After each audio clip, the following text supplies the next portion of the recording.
Америкч төгсөгчдийн холбоо үзүүлж байна. Мэргэжил сонголт.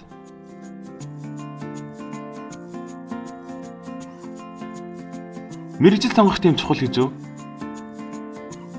Ер нь бол мэргэжлээ сонгохгүй байж болно л та. Тэгвэл бидний амьдрал илүү амар байх байсан. Өдөржингөө зурагт үзэж, Facebook ухаад, ажил хийхгүй хүссэн цагтаа унтаж хүссэн цагтаа идэх ямар сайхан гэж бодно. Аз жаргал гэдэг магадгүй энэ л бах. Гэхдээ чи нэг бодоод үзээч. Нэг л өдөр чи том болно. Чиний амьдралын цаг хугацаа салхинд хийсээр л.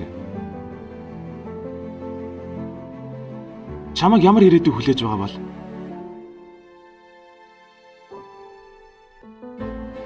Ажилд орох гэтэл хайртай охин чинь чамайг тоохгүй. Хинч чамайг хүндлэхгүй. Үлдсэн амьдралаа хий дэмий өнгөрүүлэх үү? Та нар ийм ирээдүй хүсэж байна гэж юу?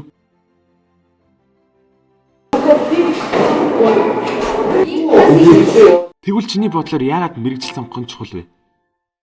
Улс орны хөгжлийг боловсруулахаар нь гүнзгий учраас Монгол улсын ирээдүйн сайн боловсруулах чадварлын мэргэжилтэн болох юм бол улс орны хөгжлөлт нь аюул чухал гэж бодож байна. Мэргэжил сонгохоос өмнө ихэд бид өөрсдөө таньж мэдэх хэрэгтэй. Би ямар хүн бэ?